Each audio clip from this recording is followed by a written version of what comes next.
If I would have designed Modern Warfare and I was in the dev studio looking at the size of the maps and the current state of the weapons, I would have done a very, very important thing. I would have made the weapons a little bit worse.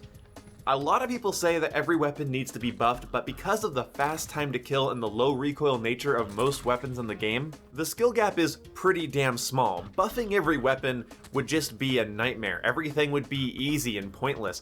And I honestly want more Battlefield-style gunplay in this game. I really do. Now, I wouldn't do random deviation or slower bullets or anything like that. In fact, the one buff I'll get out of the way real fast here is that I would have definitely increased bullet penetration.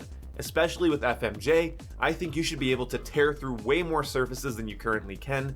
I like that it's caliber based, but that's also really inconsistent. So yeah, I would have increased bullet penetration, so keep that in mind. But I want these weapons to climb more, but to have less visual kick. Basically what this would simulate is that your character is a professional, they're keeping a firm grip on their gun, they're holding it tight, but it does climb. The climbing would just be a great thing because it would encourage tap firing. Some of the weapons in this game, you can just hold on the trigger and dump 60 rounds with barely touching your right stick. And no, that's not because of aim assist. I keep seeing people saying that aim assist helps with recoil control.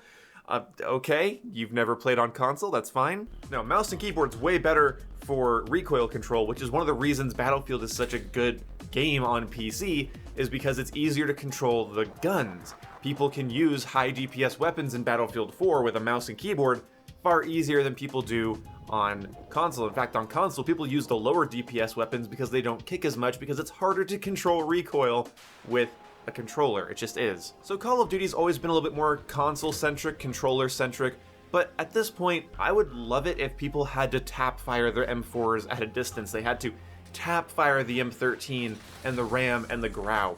It would really negate so many issues people have with the game.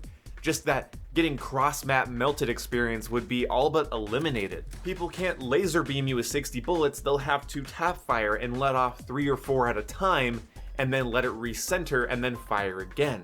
So this is another buff I'd have to do to the weapons if I was designing them. I would have definitely increased the speed of centering.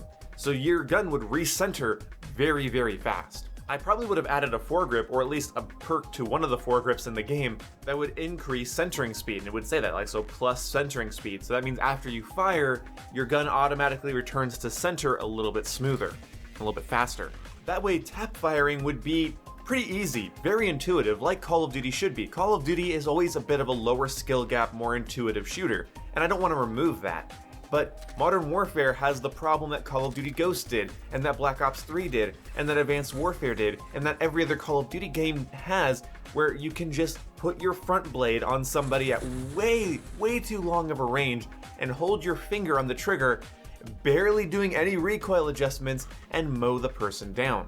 There were so many engagement ranges in Call of Duty Ghosts, for instance, that should have been dominated by sniper rifles and marksman rifles, but instead the Remington R5, the SC-2010, the SA-805, the SA-805, I think it's right.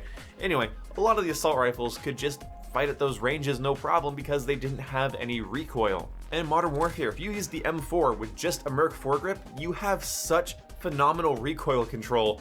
It's incredible. Then anything else you do to the weapon recoil control wise or aiming stability wise just makes your gun that much more annoying at longer ranges for your opponents. So keep that in mind when you want to annoy your opponents. But real talk, why did they do this? Well, I know it's to make the guns more intuitive and snappy and better on console. It's better for Call of Duty's arcadey style, but in my opinion, Modern Warfare is less of an arcade game and more of a pseudo-tactical game, or tactical game, like I keep calling it. It's not, don't jump down my throat. I'm not comparing this to Arma or Insurgency. I'm just saying, a lot of the map structures seem to be less competitive arcade game and a little bit more pseudo-realistic. So why not make players have to actually control the recoil on their weapons just a bit more? Now, some guns in this game I think have pretty balanced recoil for their damage output. For instance, the SCAR and the AK, despite being very easy to control, have more recoil than something like a Grau, an M4, or a RAM. And this is something I've mentioned in previous videos. These guns need to have more vertical, more horizontal recoil. They need to have something that de-incentivizes players to use them outside of their effective range. Their effective range should be much, much closer because of their rate of fire.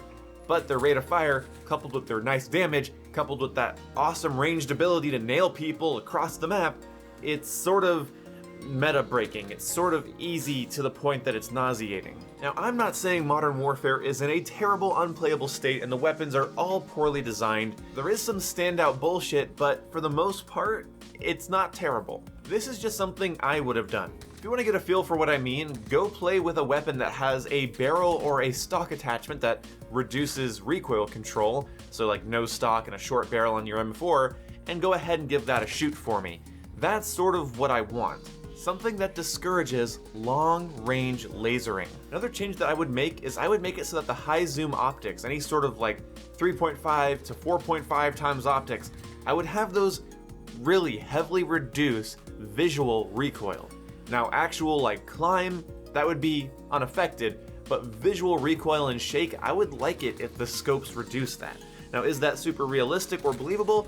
No, but there needs to be a reason to cut off your peripheral vision and make your weapon more niche, because that's exactly what you're doing when you set up a gun with a high zoom optic. You are removing a lot of its versatility. And in Modern Warfare and in previous Call of Duty games, you don't see people running around with scopes for long-range engagements because their guns require such little skill on their part. They just put a red dot on, put the red dot on somebody at a distance, hold the trigger while barely pulling down on the right stick, and then they get the kill. So in my opinion, Call of Duty could play very interestingly if the weapons kicked more, which would encourage tap firing, and then have less visual recoil, and then you can reduce that visual recoil even more by using an optic. This would encourage people to tap fire their weapons at a distance. They couldn't just laser you. And this is a really good thing. At least in my opinion, that's how I would have done it. But there is one major problem: headshots. Headshot multipliers, in my opinion, would just have to be reduced at close range. Because at close range, all you have to do is shoot at somebody's chest and let your gun kick up to their head. So at close range, I would have headshots be pretty much pointless. It wouldn't matter until maybe after 45 meters, then aiming for the head can drastically reduce your shots to kill, because maintaining a sight on somebody's head or letting it climb up to somebody's head at a distance is much harder than when they're about 10 feet in front of you. So close range headshot multipliers would have to be reduced, but you would still be rewarded for landing long range headshots, so that's something to consider. Call of Duty is still a twitch shooter. They can make the maps big and messy, but it still needs to feel like Call of Duty. So I understand if a lot of you guys hate this idea, and I'm sure you guys have already let me know in the comment section before I've even finished my commentary here that you hate this idea. But I think that Modern Warfare could have used slightly more skill-based gunplay, slightly better designed gunplay. This gunplay would make a lot of sense with very medium range, forced engagement 3-lane maps, but it doesn't work as well for me on maps that have crazy long lines of sight. It feels like people are using their arcade COD guns in a more pseudo-realistic setting, and it doesn't mesh well with gameplay. You know, from a gameplay standpoint, lasering people across Arklov Peak with a Grau or an M4 really shouldn't be what's happening. So, I don't know. Let me know what you guys think. Maybe you guys would rather, lower bullet velocity, increase recoil, decrease recoil, increase flinch, decrease flinch. What do you guys think about Modern Warfare's gunplay? What would you have done to it if you were in the dev studio and you had authority over how the weapons felt and how they handled? Let me know what you think down in the comment section below. These are just a couple of my oddball, messy opinions. Don't take them too seriously. I'm just sort of tangenting to you, probably while you eat your lunch or something. So yeah, see you when I see you guys. Goodbye.